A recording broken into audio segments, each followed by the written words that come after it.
Hey, how is everybody today? My name is Matthew from A Series of Little Efforts, and we are back with another video. So today I want to talk about triathlon.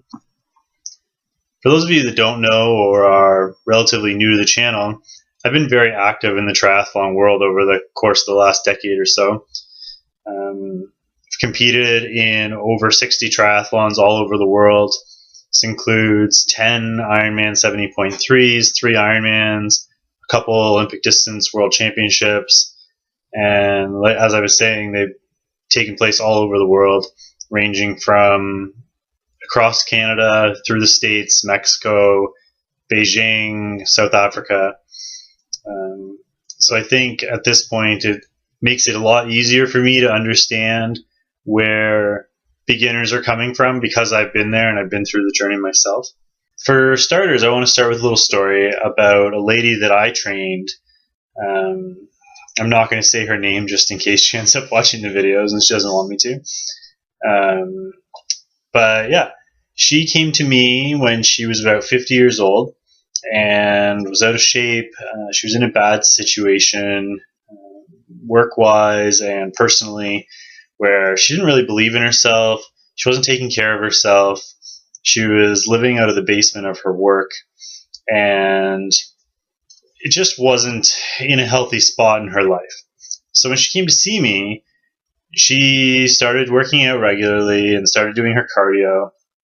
And she was watching on TV. There was a triathlon on while she was doing her cardio, and she knew that I already was into triathlon.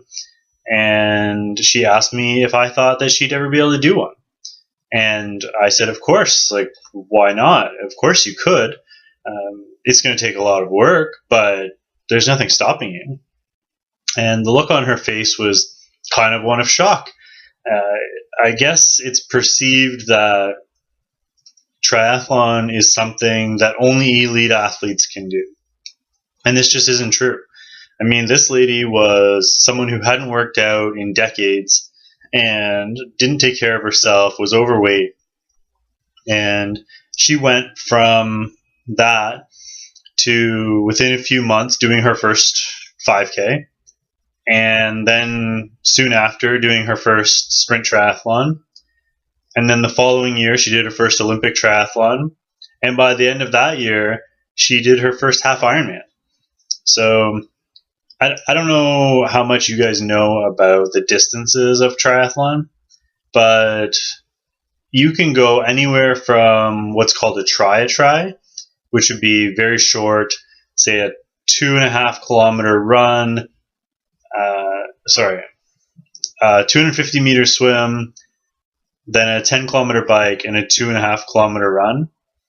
And then you go up to a sprint triathlon, which would be a 750 meter swim, a 20K bike, and a 5K run. And then from there, you're going up to, there are some middle distances, but the jump to Olympic is double that. So you're at a 1,500 meter swim, a 40K bike, and a 10K run. And then an Ironman, which is a 3.8 kilometer swim, 180 kilometer bike, and a 42 kilometer run. You still sometimes get the miles and kilometers mixed up. But yeah. So, I mean, she went from super small, that triathlon, which was the 10K bike and the 2.5K run. And she went all the way up to half an Ironman, which worked out to be a 90K bike and a 21K run. So, I mean, it's definitely doable. And this was only within the course of just over a year. So what are your boundaries is really what you need to ask. How much time do you have that you can devote to this? How much effort do you want to put into it to get the results that you want to get out of it? So at this point, if you're still watching the video, I assume you're at the point where you've decided that you want to do a triathlon. So what's the next step? First thing I would do is start thinking about the equipment and the cost and what sort of time frame you're going to need. Triathlon is a very expensive sport, bikes can run anywhere from $1,000 up to $12,000. And then what you don't take into account is you need bike shoes. You probably want to use a wetsuit depending on where you're living. The training that's involved, the fact that you have to train in different locations for all these different sports, and as on top of all that, the massive time commitment. What I normally do with my clients is before we even start on a triathlon training program is I ask them how many hours a week they're going to be able to commit to a triathlon training program. And on top of that, I ask them what their level of commitment is on a scale of 1 to 10. If they come to me and they say that they have a commitment level of 10 out of 10, but they only have 5 hours a week to train, that's going to be really difficult if they're going to want to train for an Ironman. Now, if they're trying to train for a sprint triathlon, then that makes a lot more sense, and we can really pack a lot into those 5 hours. So it all sort of depends on what your goals are. So take some time, figure out what races you want to do or race you want to do, and then potentially contact somebody, ideally a professional, someone who can guide you in the right direction in terms of your training. Because I guarantee you, there are a lot of things you haven't thought of. I know with a lot of people I've trained, just getting on and off the bike has been a big deal.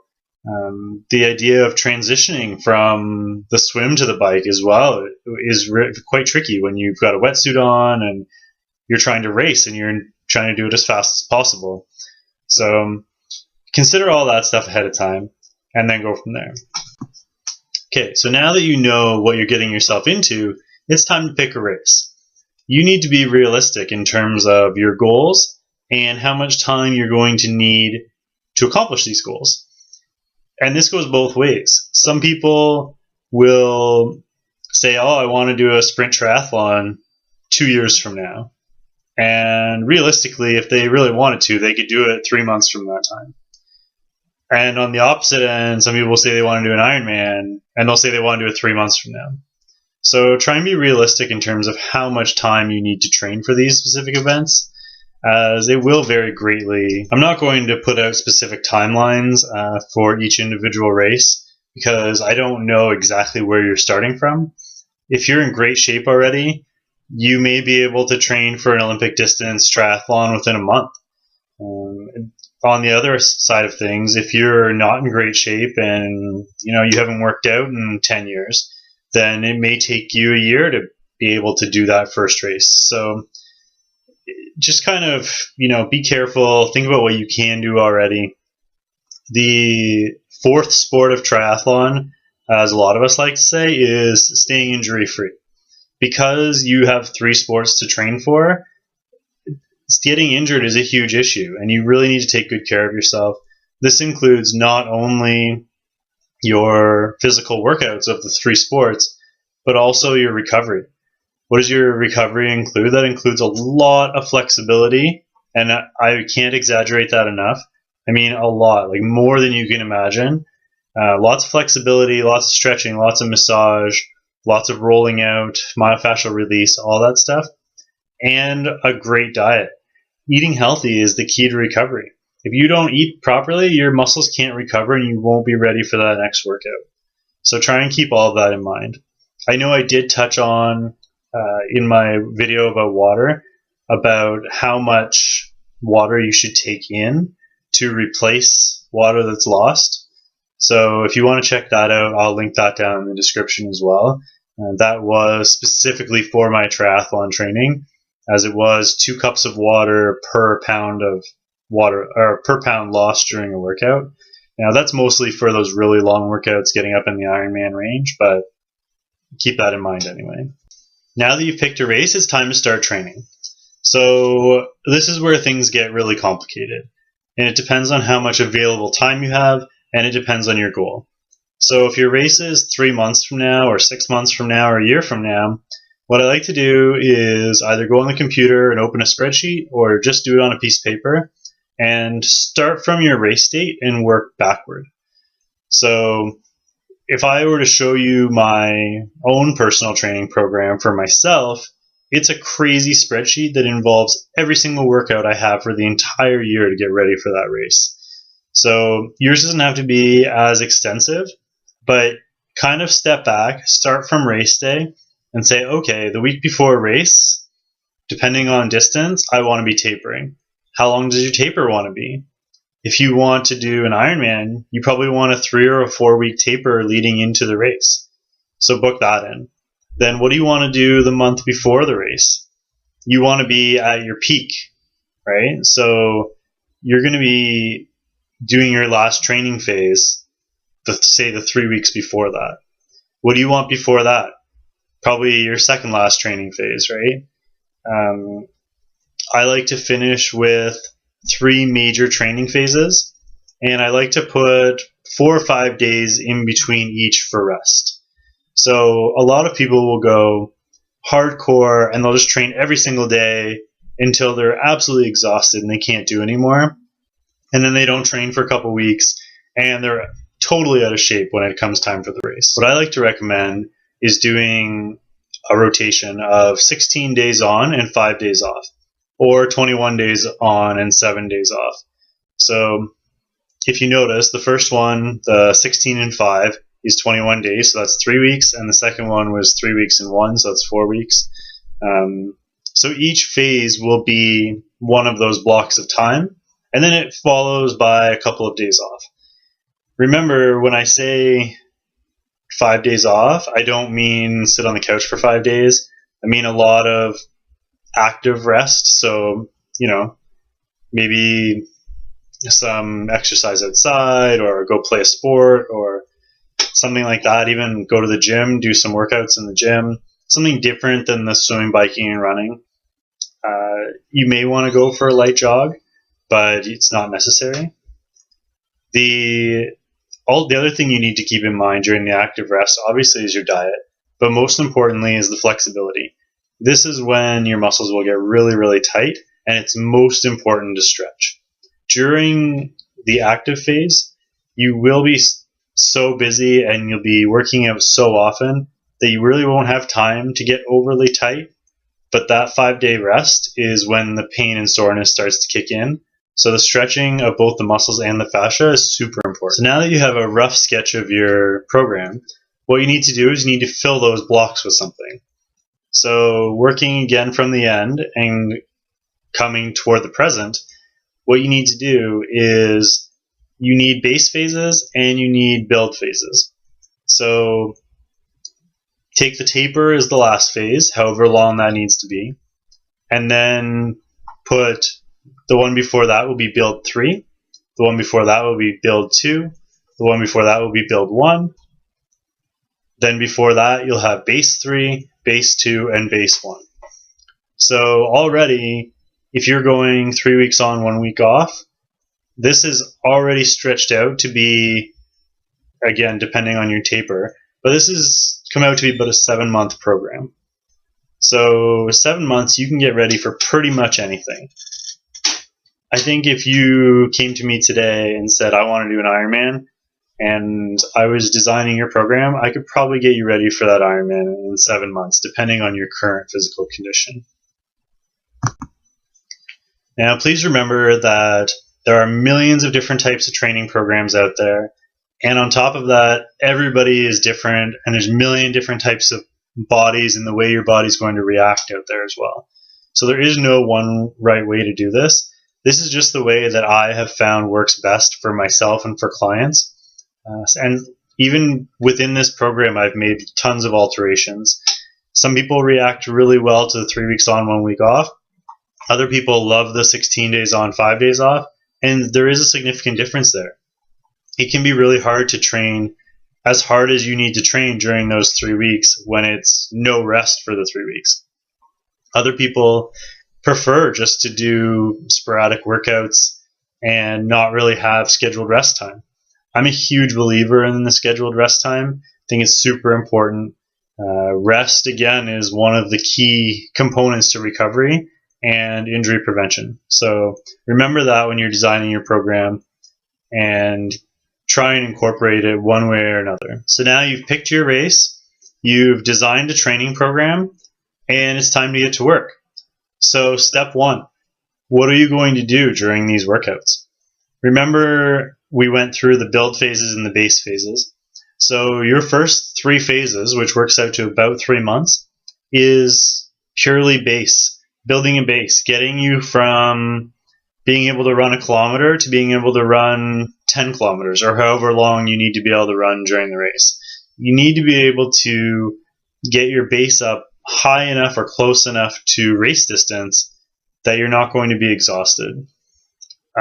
With the swim, that's not all that hard because you really have only the one sport that involves those muscles. So you can train them as often as you want. And because there's such a low impact, you also won't get overly tired from it. The run and the bike, however, are a bit of a different story. The bike is a big one because if you're exhausted at the end of the bike, it's going to really negatively impact your run. So what I like to do with the bike is train well over the actual distance and time. So when you're training, you may not be going as fast in training as you will be during the race, but I really would recommend going a significant amount of time further during training than you are going to do in the race. So if you're doing an Olympic distance triathlon that involves a 40-kilometer bike, make sure your training at maximum is up to a 50K bike. Be able to do that 50K comfortably. Then come race day when you're really pushing and you can push that 40K, you'll be fine for the run. For the Ironman, it took me around anywhere from 5 to 5.5 hours to do the 180 kilometer bike ride. But at my longest ride was 8 hours, and we called it a survival ride. And it ended up being, it was slow because it was supposed to be slow, but it ended up being anywhere from 220 to 250 kilometers. And it was just a matter of sitting on the bike for that long, getting your body used to the idea of sitting for that long of a period of time without getting off your bike. And finally, the run. Now, the run is a little bit on the other side of it. I know a lot of people who actually won't train the full distance, especially for the Ironman. For those of you that have heard of Mirinda Carfrae, she's multi-time Ironman world champion, probably the best runner I've ever seen. If you want to see something that will show you proper technique, you can Google her and watch her run. I mean, her running style is flawless. She has perfect technique. You could write a book purely about her technique in running. Anyway, back on topic. She never, I think for her first Ironman World Championship, she had never done a full marathon before, which is, for those of you who don't know, that's what you finish the Ironman with, is a 42-kilometer marathon. From what I remember, the first time that she did the Ironman World Championships, she had only ever run a maximum of 30 kilometers. And then in the race itself, she not only ran the full 42 kilometers, but I'm pretty sure she broke the course record that year, which is absolutely astonishing. But that's a story for a whole nother video. But yeah, you don't necessarily have to run over the distance. Running is going to have the greatest impact on your body in terms of fatigue and injury. So if you're doing shorter races, anywhere from the 2.5K all the way up, even to 21K, I would recommend going over. But if you're going to do a full Ironman and that's what you're training for, you can probably top out at that 30 to 35K mark. She did it at 30K. I would recommend 35. Obviously, if you know your body well enough, like she does, to be able to say train 30, then great. But if you aren't that self-aware of what your body can accomplish, then go the extra miles and get it up to at least 35. If you want to, and you're taking this over a huge, long journey, do an Ironman maybe in the spring. Or sorry, not an Ironman. Do a marathon in the spring. And then restart your whole training phase after the marathon to train back up, build your base again, and then do the build phases again and get ready for that Ironman. The next thing I want to touch on is really trying to enjoy the journey. This may seem difficult when you're grinding away, doing hundreds of hours of training, but it's something that you're going to remember for the rest of your life. Really make sure you train properly so you can enjoy the experience. It's I mean, it's an incredible journey. When you cross that finish line for the first time, you'll never forget it. I still remember the first time I crossed the finish line. I remember crossing the finish line in my first 10K run. I remember crossing the finish line in my first triathlon. And I remember crossing the finish line in my first Ironman. So these are all huge moments, and do it with people around you that you care about, whether it be family or friends. Invite them to come see you cross that finish line, because it's an amazing experience and it's something you'll carry with you for the rest of your life. And finally, in terms of programming, I know I've tried to detail it as much as I can on here. Obviously, it's really hard not knowing you as a person and what you are capable of and where you're coming from and where you're going. So what I definitely would recommend is trying to get some help. Look into either hiring a coach or finding someone to detail a program for you. Training for 3 sports at the same time is really, really tricky, and there's a lot of things that go into it. It's not just a matter of, swimming and biking and running every day, especially for those longer distances. If you want to do well and you want to be safe about it and not hurt yourself, getting some help is definitely a good idea. If you are interested in asking me for help, please just check out our website first, and the contact information is down below in the description, so you can check that out. There is some information on our website, and all my contact information is down there as well. So thanks a lot for your time. I hope you guys enjoyed the video. I hope you learned something. Again, if you have any questions, please leave them in the comment section down below. Hit the subscribe button for me. I really appreciate all your subscriptions. Also, like the video, and hopefully we'll see you again soon. Take care, guys. Have a great day.